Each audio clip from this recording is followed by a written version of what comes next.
So we're going to be talking a little bit more about Extend Ventures and the investment landscape, and what you see there. So to kind of get us started on that side of things, how did Extend Ventures come about in the first place? Where did that come from? Yeah, so post Meetail, I was thinking about what I wanted to do next, and I had a very clear view in my mind that I only wanted to work on positive society and climate related projects. And I was going to spend a bit of time being open to lots of different conversations and to see where that would lead me, until I was in a position where it was a particular type of project that I wanted to lead fully and strongly. And I felt definitely coming out of Meetail that there's sort of two key areas which I felt needed more attention. One was around sort of funds around climate investment. I feel that we're about to head into almost a similar time to the internet of 98, 99, where there's a ton of money focused at climate related problems, but not really a great understanding of what scales and what doesn't. So we're going to have a real big bubble there.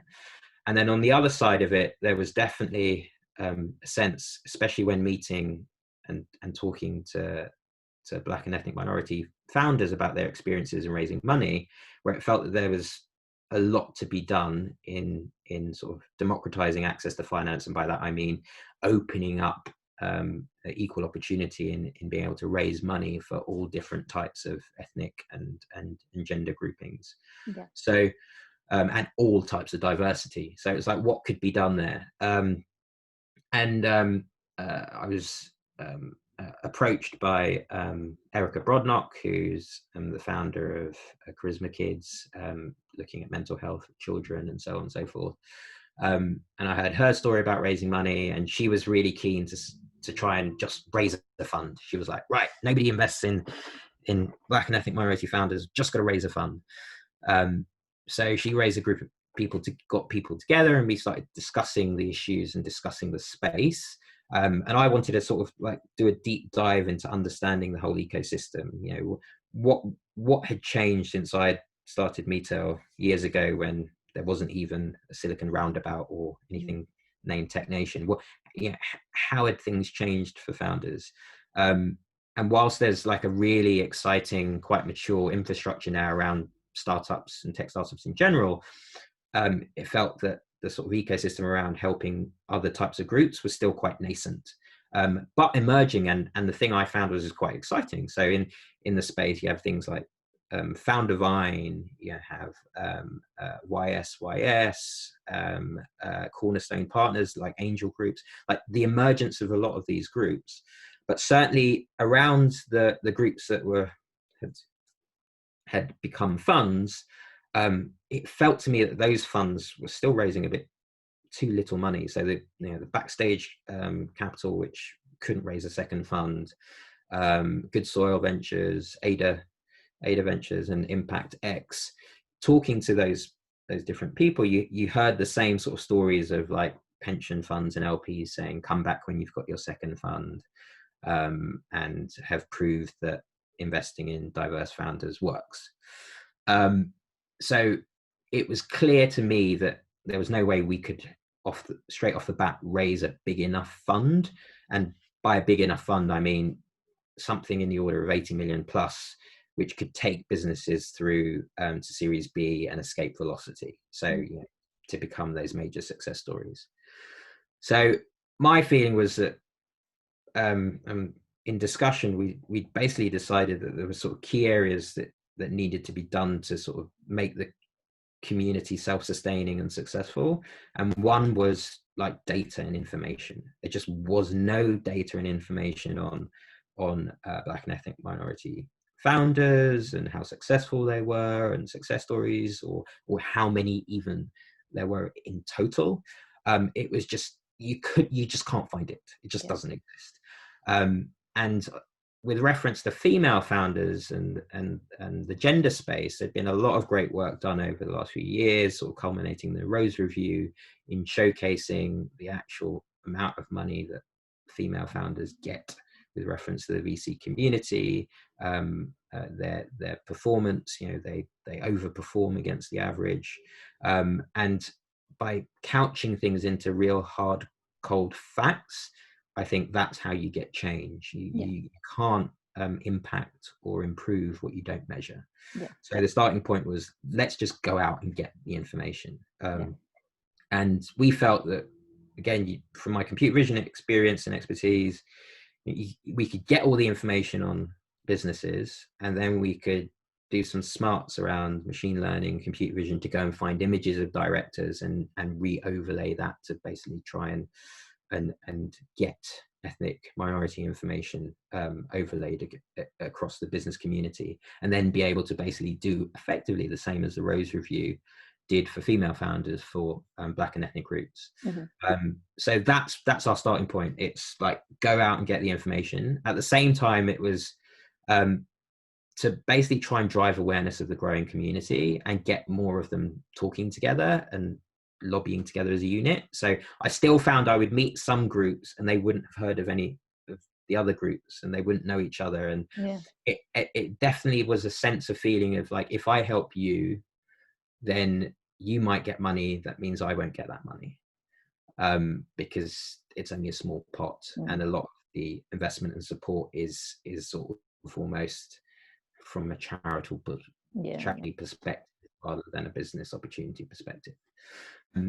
So those are the two areas that I felt that we could play in, and we started a brief. And the exciting thing was that as we were putting out and just talking to people about trying to support this research project, a similar piece of research was done in the US by the Kaufman Fellows Institute, which showed a 30% increase in returns for ethnic minority diverse founders, which is what my hypothesis is. And therefore, once you do that, you can quantify the access to capital gap. You can go to government, you can say, hey guys, all these funds haven't got enough money. You put pressure on the pension funds, or you actually top up the difference so that they can invest in enough founders. And then over time, it's a clear business opportunity because they should produce higher returns. Yeah, so you're in that kind of data collection stage at the moment. Yes, that's correct. How can the community help? Like, anybody that's watching the video, a startup founder or anyone in the ecosystem, is there anything we can do? So I think that absolutely. I mean, for this research project to land, it's going to need to have a big coalition of support. So at the moment, we're still in fundraising for the report to get completed. We've already kicked it off, actually. We've got some master students from Warwick who started some of the work. And also, ultimately, as we produce it and we do the research, we want to get as much awareness as possible. So we're looking for collaboration and coalition partners. We're looking for supporters. We're also keen for, again, the awareness around Black business founders to permeate, and that sense of trust in the community to basically raise their head above the parapet and say they are there and they're around. So with COVID-19 hitting, we're doing this project, which is a 9-month project, but there are lots of needs now, and there are a lot of decisions being made now by government in terms of how it's supporting businesses, which need businesses to be visible and available. And certainly when the Future Fund came out, there was a bit of a backlash on diversity from the female founder community. And some people reached out to me and said, oh, have you got any information on the Black business community? And I was like, there isn't any. It's not there. So we have rushed out a survey, and we collaborated with some other organizations like YSYS and BGV and CGV and Quando in the community to get responses. Again, if you don't get the responses, you don't have a voice, you don't get heard. And we've put out a report with sort of clear recommendations around that. So a lot of it is to do with the basics of just diversity reporting, like, track and trace all the way through your funnel as to how many people are getting introduced to you, how many people from the VC community are being seen, and so on and so forth, and then how much money is being given out to founders. And if we can start to see that, and I think Ada Ventures and Czech Warner has been a great advocate of an open and transparent and honest investment process in VC, I think that's a great starting point. So what were the main findings from that report? So, the big sort of like almost depressing finding was that 48% of respondees either didn't think they would qualify um, for any sort of government assistance and just weren't even going to try Yeah. because their sort of history and experience was that nobody was going to help them and that they weren't going to get handouts. So that is a really low position starting point. And other sort of things that we found out was that most of the businesses were young businesses under 10 people. So it felt like, again, talking about the relative maturity of different cohorts, this felt like there was an emerging cohort of Black and ethnic minority businesses that are starting to come through. They're right in their early days. They're still mainly bootstrapped, seed stage, early stage. And this crisis could sort of choke off a lot of them. And because they're not getting for government grant funding, they haven't got the VC funding, they'll be looking at keeping themselves alive in a prudent way, which interestingly could actually go against you coming out of it because you won't have shown that sort of J-curve growth as we come out of this crisis. So it's like it's an interesting stage right now where we want to make sure that they're nurtured and can go through to create the big successful businesses that we're starting to really see, certainly in the female founder community now. Yeah. So I think we'll get the beginnings of the first unicorns. We've had some unicorns, but a big cohort of unicorns from the female founder community coming over the next 18 months. That's awesome. I can't wait until we get a bit more data and we can start comparing things and seeing growth, or knowing that there's growth because you've got the data points to back it up. Just wanted to talk a little bit more about investment, more generally speaking. So what, in terms of kind of representation over the investment landscape in the future, what do you think it's going to look like? What do I think it's going to, I mean, I think I'd like to hope that it changes. I mean, the VC community has always been one of warm introductions. Don't call us, we'll call you. You have to basically network your way into this magical group of people who sit on a pedestal sort of far away. And for me, that's not the right way in which you generate social mobility or equal opportunity. If you think about other industries like music is actually probably one of the most open industries, and the way that music companies find talent is they have scouting networks which go out and go into all places to find talent. The same in the sports industry.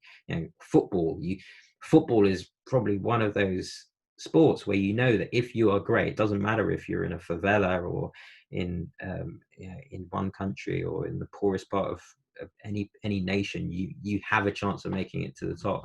Whereas we have, certainly in the VC community, is a really closed network, which is it's only about generating sustainable growth within that group of people. And I think if that needs to be broken open, if that's the only way in which to generate funds, and that's where government should be a part of sort of trying to fix for market failure. They should be in a position to basically promote and support funds that are more open.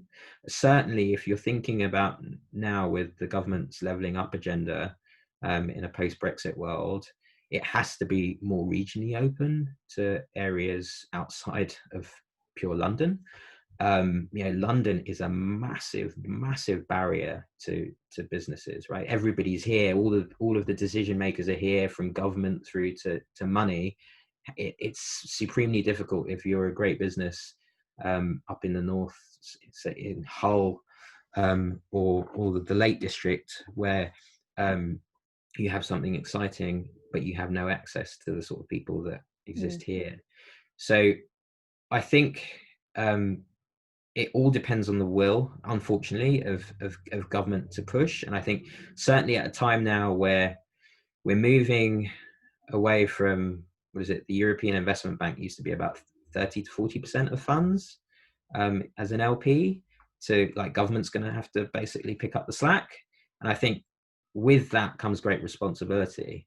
And I think it should be basically trying to gently encourage the industry to move towards greater representation of the people if it's going to invest in businesses of the people. And I think we don't have to move that far back. So before VC was a thing, private equity 3i was distributed around the country. It did have that sort of approach. I think it's almost, we've been in this sort of like magical phase where things have been able to be centralized, and I think now it needs to be broken open. Yeah, that makes sense. And you do some of your own investments as well as an angel. So speaking from that perspective, what do you look for when you're chatting to founders, when you're thinking of investing your own money? So I think chatting to founders in general is always interesting. Like founders are passionate about something and they've always got interesting stories. I would encourage anybody to spend as much time as they can meeting and talking to founders, because passion is infectious. So the key thing you're looking for first is a real passion for the subject area. And the things I don't like often are like the type of founders who are sort of a bit more cynical in terms of they're looking at a space and they see an opportunity, rather than I'm looking for a founder who really cares about the subject area and really cares about trying to solve a particular problem and challenge. Like that's the bit that excites me, and that's the bit where you sort of want you want to hang out with that, you want to be part of that, and that's the bit that you sort of feed off. So that's the first and foremost. Are they passionate? Are they knowledgeable about their area? Is it one of those things where you'd sit there and you're only getting 10% of what they know about the space and what they care about the space? Like they know they know so much. Then I'm looking for whether I can see that vision piece quite clearly. I can see sort of clarity in the value proposition. I can see the clarity in the market opportunity, and that it is a growing opportunity and growing space and a growing need, because you need the ability for startups to have the space to make mistakes. So the narrower the business area, the tighter it is, the more execution has to be perfect. And I think actually you want to be able to have the ability to make mistakes, and you have to recognize that that's going to be true of any type of business as it starts. I'm then looking for, can I add value as an angel? Like, I mean, I think if you put money into the markets, you have no ability to impact that cash, whereas angel investing is the one area where you have the biggest opportunity to increase your ability to make a return, and to basically improve the experience and chance of success for that particular person. Yeah. So I've got to feel that I can add value. I mean, I've met some great founders where I really love their passion. I think they're brilliant, but I can't add any value to what they're doing because I don't know that space. I don't have any connections. I don't have any direct value. So it wouldn't make sense for me to invest in their business. Yeah. And I think that's the important thing that founders have often got to understand, is that there's got to be a mutual connectivity. Little one walking through there. A mutual connectivity, because otherwise so it's not about, so when founders are going and talking to investors, you shouldn't look at that situation as being success or failure, right? It's about finding the right person, and you've got to keep meeting people, and that person, even if they're not going to invest in you, if you have a great conversation, they might introduce you to somebody who will. So it's not about like, oh, I've got to convince that person to invest in me. That too often founders will be like, no, but you're wrong, but you're wrong.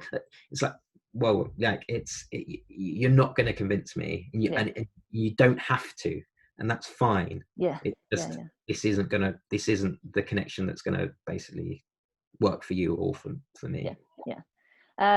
So for you've kind of answered that question there, but for founders that are looking for angel investment, obviously speaking to lots of people, and everybody uses the dating analogy, you've just got to find what works. But what advice would you give founders in terms of finding angels, approaching them? I think I think right now is really difficult. Yeah. And I don't envy anybody trying to raise money when you can't meet anybody in person. Yeah.